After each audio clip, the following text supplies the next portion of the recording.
Kei te minita whakawhanake Māori, te mana whakatau e pāna ki te pire reo Māori, kāre i te taurawhiri. Koe rā tā te toi hou o te taurawhiri, i rungi i te mōhio he pire tēnei e whakawehewehe ana i te ao Māori. Kei a Heta Gardner tēnei pūrongo.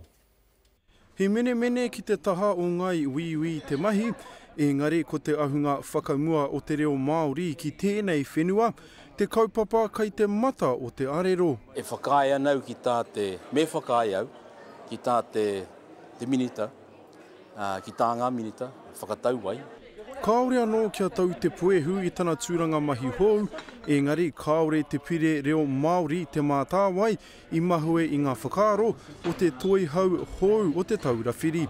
Engari aha koa ana whakaaro ana kūrakuraku rānei, kai te mōhio ia he whakatau tērā mō tangata kē.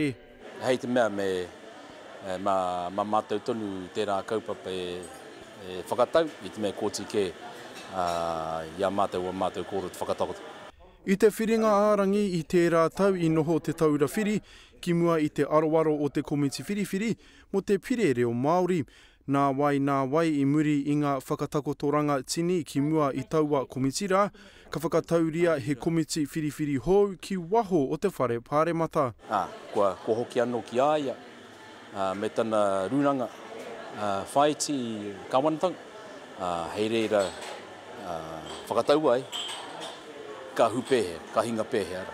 Kai te whakaki a ngata i te āputa kua waihotia mai i te matenga ohorere o Erima Henare.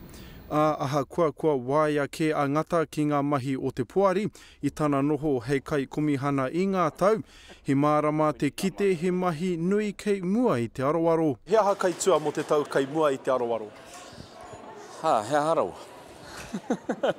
Tika tonu he haipapa nui kei ngā pokohiwi o te toi hau hou. Heta Gardner, te karere.